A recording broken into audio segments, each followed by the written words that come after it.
Ma plume dans le jardin de ma tante. C'est la façon dont sont présentés la plupart des films étrangers aux États-Unis.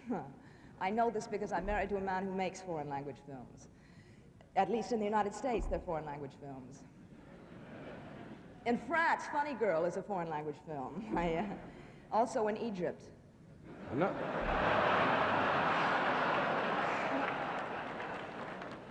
Another way foreign language films are shown in the United States is with dubbed dialogue. Sometimes the voices used do not fit the actors' faces. When this happens, my husband gets very upset. The nominations for Best Foreign Language Films are... Following the Academy's nomination announcements for the best films of 2021, we see certain changes happening, with Japanese film Drive My Car scoring 4 nominations, including Best Adapted Screenplay, Best Director, and Best Picture. Norwegian film The Worst Person in the World scoring a Best Original Screenplay nomination aside from the International Film category. Spanish movie Parallel Mothers score Best Actress for Penélope Cruz and Best Score. And Danish animated film Flea made history, becoming the first film to be nominated for Best Animated Feature, Documentary, and International Feature Film. With all these nominations, one can't help but wonder, are the lines in the sand, just like Guillermo del Toro said in his Oscar-accepting speech, blurring? The greatest thing our art does and our industry does is to erase the lines in the sand. Is Parasite winning Best Picture an anomaly or the new normal? The question really lies on whether North America is ready to embrace a diverse cinema from different places and in various languages. Some years are promising, others not so much. Yet it does seem the Academy is heading on the right direction to leave its often provincialism taste behind and have nominations that reflect our more than ever globalized world. But it's not a guarantee. The only guarantee for recognizing the international cinematic achievements at the Oscars lies in all but one category. Few exceptions include an occasional pop-out in the animated or documentary categories, or both like Flea just did.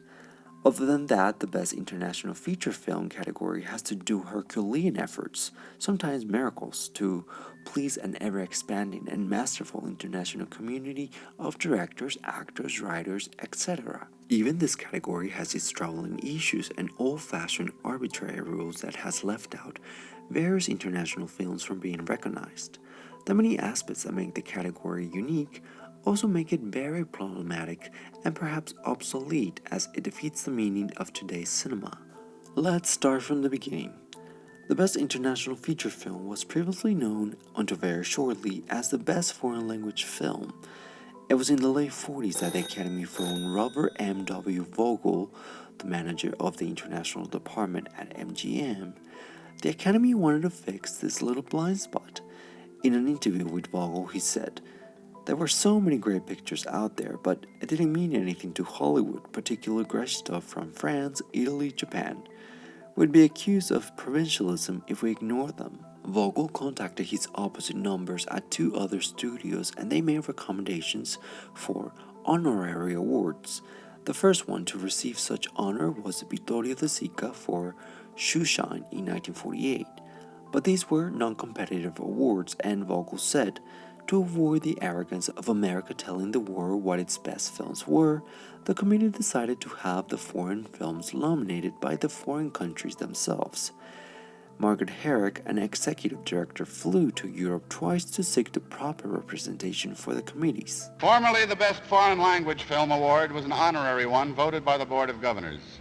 This year, however, a different method was employed.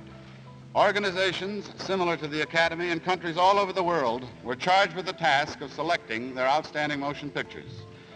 From these many entries, the Academy members nominated 5 films and then, by secret ballot, chose the winner. Prior to 2019, not all Academy members were allowed to pick the final nominees, which was controversial, and its critics deemed the selection committee as a close conspiratorial group of geriatrics with tight control over what gets screened, what gets nominated, what wins.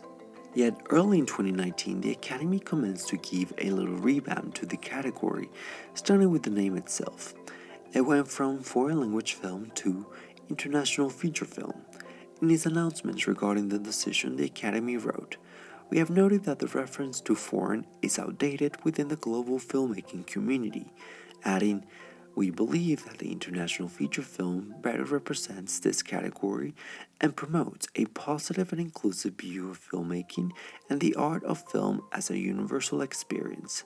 Yet a few lines below, this statement says, "The category name change does not change any existing category rules, the submission process, or eligibility requirements." Ugh, nothing changes if nothing changes, folks. So what are the damn rules? Let's see. As of early 2022, one has to run for at least 7 consecutive days in a commercial theater back home. In the times of COVID, though, the film should have had bona fide intentions to release the film theatrically. But streaming counts as COVID keeps lurking and casting victims, even in the theaters. The submitting country must confirm that the quote-unquote creative control was largely in the hands of citizens or residents of the nominating country. The recording of the original dialogue track as well as the complete picture must be predominantly more than 50% in a language or languages other than English, and each country can only submit one film and there is a self-submission rule. The last 3 qualifying requirements makes the selection vastly complex and it just sucks. It sucks. Why? Let's dive in. First, creative control at the hands of citizens or residents of the country nominating. Vox writes that the Academy wants to make sure that a country shouldn't be able to hire outside filmmakers to make a movie, then submit a ringer, and win an Oscar for it. But this sorts out films, especially ones that are in complex territories. For example, Ang Lee's film's Lost Caution was disqualified from consideration when Taiwan submitted it in 2008, even though the filmmaker and much of the crew were from Taiwan. The pitfall was that there were a few members of the crew who weren't locals, as the film was shot in Japan. The Academy said that the filmmakers did not prove that the creative talent of that country exercised artistic control of the film, so it was out. Just FYI, Taiwan, mainland China, Hong Kong, Japan, and other East Asian countries and territories are in constant conversation with one another culturally and economically. Now let's look at Europe, even more complicated. There's no production company in Europe, no single country that can finance a film of 50 million to 20 million on its own, says director Ville August, whose Pelle the Conqueror won the foreign language Oscar for Denmark in 1989. Above a certain budget, you have to get financing from several countries, and that makes it harder to say where exactly the movie comes from. I could make a film in Germany in German, but because I happen to be Danish, Denmark will have to send that film to Hollywood. It's just weird. Look at the truly European filmmakers like Haneke or Lars von Trier or Aki Kaurismäki, who is Finnish, lives in Portugal, and shot his last film in French, says Martin Schreifenhaber, managing director of the Austrian Film Commission. This takes me to the second requirement, language. According to the official Oscar rules as they stand, a movie that contains too much English can be deemed insufficiently international. There's a reason why this requirement exists, which is to ensure that countries where English is the primary language dominate the category, especially the UK. Yet countries like Canada, the UK, and Australia have submitted non-English films. Only US-produced films are explicitly barred from competing in the category. In this case, movies like The Farewell and Minari, which contain big chunks of foreign language dialogue, weren't able to compete for the award.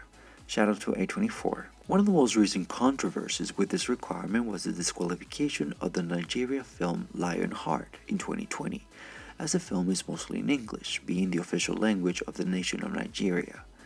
The misunderstood fact is that several countries around the world, especially a slew of African countries such as Nigeria, Ghana, Sierra Leone, Liberia, have English as their official language or lingua franca, which is a bridge language for people who don't share a native tongue. In Central and Western Africa, a big percentage of the population is francophone. French is their lingua franca. In its southern and eastern parts, Swahili comes into the mix. It makes sense that a Nigeria film was to use English as they hoped to reach a Nigerian audience. And if Lionheart would have wanted to qualify for all the categories outside of the international one, it would have needed a theatrical release in the US, or at least in the LA County, according to the latest general qualification requirements. But with small budgets for distribution, advertisement, and campaigning, that seems rather a pipe dream.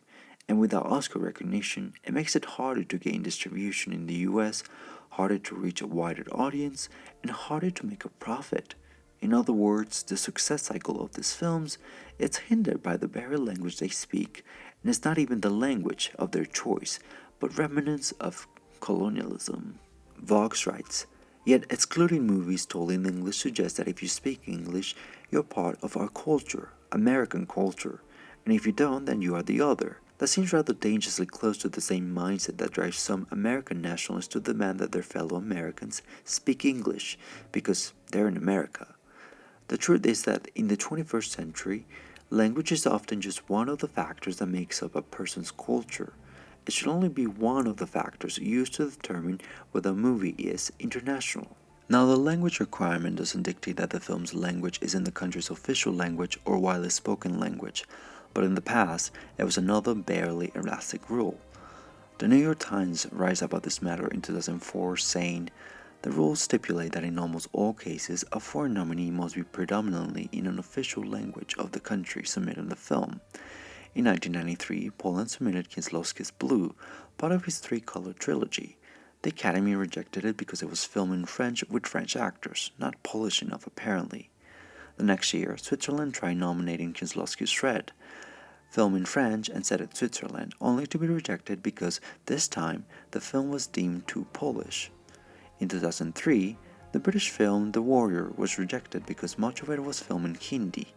Britain submitted a Welsh language film instead, which the Academy accepted, even though about 1 million fewer Britons speak Welsh than Hindi.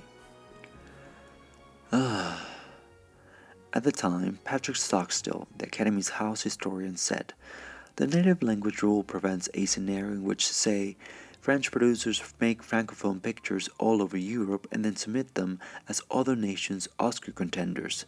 But in the European Union, multi-nation collaborations like Kieslowski's are becoming more common. Thus the rule was lax a bit, but not enough to avoid making Ava DuVernay mad."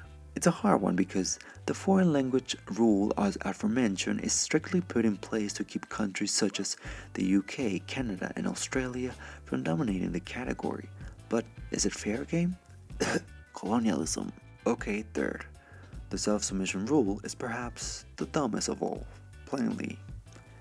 The New Yorker's film critic told Vox, "Certainly many countries do nominate the film they consider to have been the best of the year, and broadly acknowledge that many excellent films have been nominated that way." But he also explained the bigger political and even ideological problem with the system. There are countries where movies are explicitly politicized, where there's a politics of censorship in place, where filmmakers are literally imprisoned or under house arrest or literally banned from filmmaking because of their political positions. In March 2010, director Jafar Panahi was arrested in his home country, Iran. The Guardian writes that Iran's culture minister later explained that this was because he was making a film against the regime and it was about the events that followed the election, although Panahi's wife says that this was untrue. Panahi may have crossed the line with his previous work. The Circle turned out to be an impassioned criticism of the treatment of women in Iran. Crimson Gold spotlighted a crisis of masculinity in the nation's underclass, and Offside was prompted by the experience of the director's daughter who was refused entrance to a football stadium because of her gender. All three films won awards on the international festival circuit. All three were promptly banned in Iran. He had a 6-year jail sentence and was barred for 20 years from making films, writing, directing, starring, giving interviews to the media, and even leaving the country. Panahi's film The White Balloon was Iran's official entry in 1995, though it wasn't nominated. But today, would Iran ever submit a film from a director like Panahi for Oscar consideration? Unless it was deemed sufficiently apolitical, such a selection seems unlikely. Mexico rejected Alfonso Cuarón's film Y tu mamá también because it was deemed too raunchy and it features overwhelming debauchery for a very Catholic country as Mexico is. There were explicit sex scenes, use of weed, beer, tequila, etc. You get it. Cuarón criticized the Mexican government for expecting cookie-cutter films that encouraged tourism. In the end, the Mexican Cinema Academy went with Perfumes de Violeta, which no one saw and no one remembers. But Y tu mamá también proved to be stronger, snagging a screenplay nomination and becoming the first Mexican film to do so. The same can be said of countries like China, Russia, and any other nation with authoritarian regimes.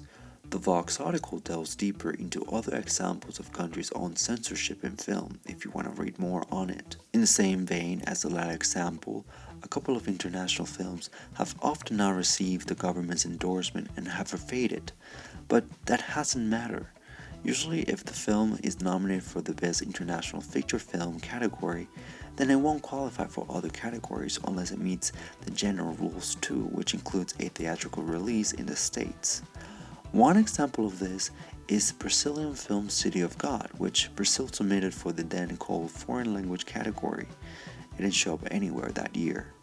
The New York Times writes, Academy voters didn't seem too impressed with City of God though, and 5 other nominees were selected instead. The next year, with a nudge from Miramax, City of God opened more than 100 screens across the United States, garnered rapturous reviews, and ended up on a number of critics' 10 best list. When the film was up for Oscar consideration a second time, this time in the general competition, it scooped up 4 prominent nominations, including Best Director and Best Adapted Screenplay. So what was not a year ago one of the best foreign films is now one of the best films, period. One voting member said of City of God, that itself is a real insult to our committee. We didn't even nominate City of God for foreign film, and now it's got 4 nominations. I disagree with that member. It was not an insult. The committee was just an echo chamber of white people with few international members to weigh in and who tended to go Eurocentric for this category.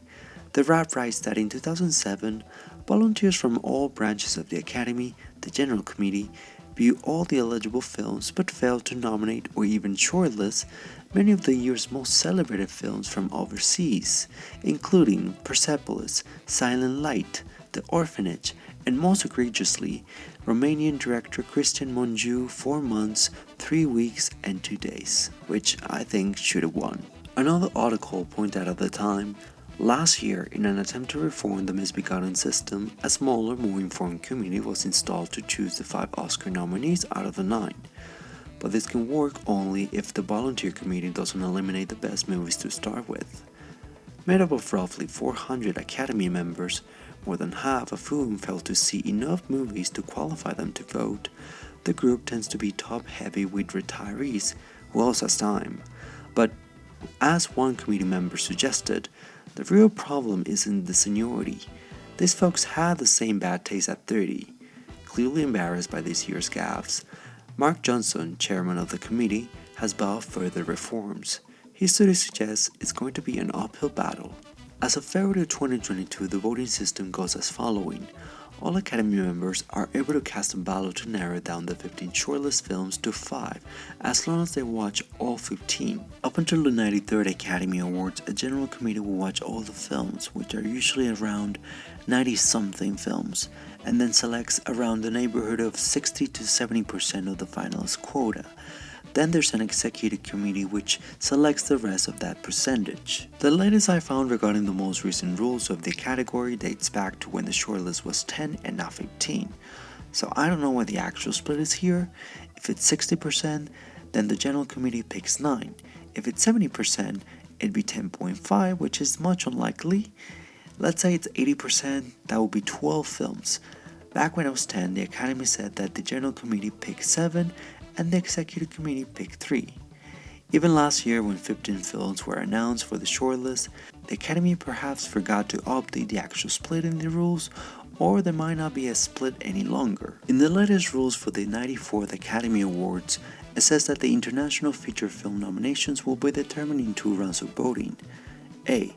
The International Feature Film Preliminary Committee will view the eligible submissions in the category and vote by secret ballot to produce a shortlist of 15 films. B. The International Feature Film Nominating Committee must view the 15 shortlisted films and vote by secret ballot to determine the category's 5 nominees. Second, final voting for the International Feature Film Award should be restricted to active and live Academy members who have viewed all 5 nominated films. Ever since the Oscars saw wide controversy in 2016, the Academy welcomed a considerable large diverse class year after year. The Hollywood Reporter writes, in other words, 4,421 of the Academy's approximately 9,400 current active members, or 47%, weren't part of the organization just 6 years ago. Adding, moreover, many of the Academy's international members are less deterred by subtitles than Americans, having grown accustomed to them by watching Hollywood's English language films. I suspect that this explains how Spanish language Roma became only the 11th non-English language film ever nominated for a Best Picture Oscar, and its 2 principal actresses received noms despite having been snubbed by the SAG Awards. How a year later, Korean language film Parasite became the 12th and the first ever to win that prize, the SAG Awards were only the precursor to honor it, and how a year after that, Korean language Minari became the 13th, and its scene stealer Yoo Yeon-jung became only the 6th winner for a performance given in a spoken language other than English. I think by leaving the final 5 nominees to be voted by active and live Academy members who have viewed all 5 nominated films, the Academy is able to trust its members once again after a history of disastrous omissions. Even with such improvements, there is space for more housekeeping, particularly in this category. The criteria is based on an old idea of what it means for a movie to be foreign rather than international as the category's new name. Renaming the category does nothing if the system is very much the same.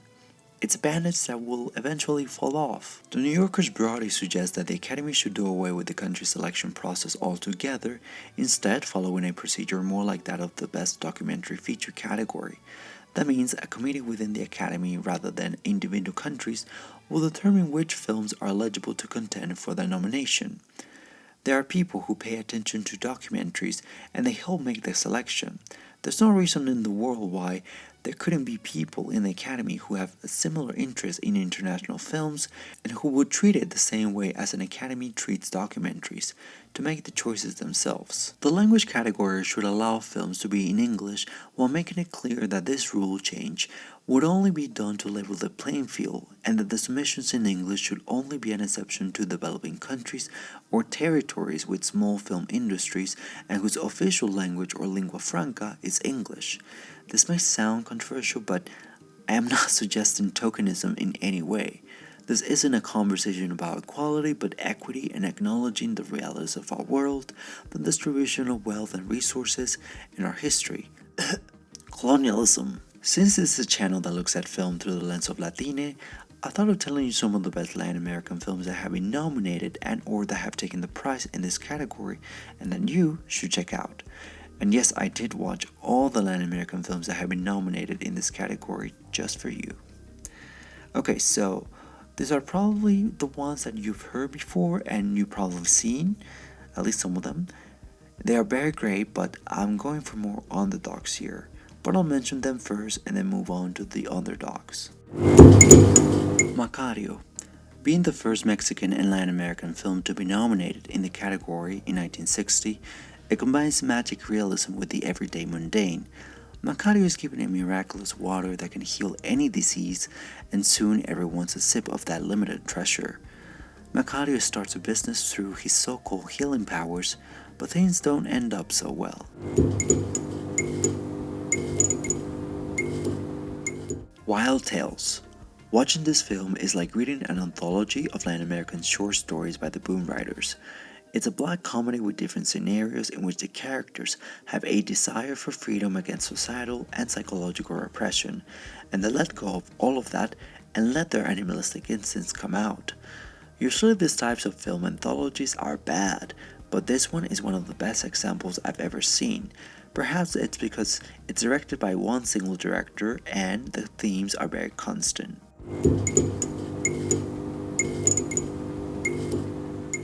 A Place in the World. Although this movie has been the first and only to be disqualified after it secured a nomination because of the rules we spoke, Uruguay didn't exercise sufficient artistic control, it was Argentina. But Argentina opted to nominate another film that year instead. Still, I'm counting this film. In the walls of Argentina, Mario and his wife Anna worked to stop the construction of a dam. The structure will generate massive amounts of electricity, but will also flood the valley, effectively ending the livelihoods of many local shepherds. O Quatrilho takes place in the early 20th century about two Italian immigrant couples who are married, but an unexpected love affair between Massimo and Teresa eventually takes them to elope and leave their husband and wife behind. Angelo and Pierina have to deal with the aftermath in a society where cultural and family traditions are stringent.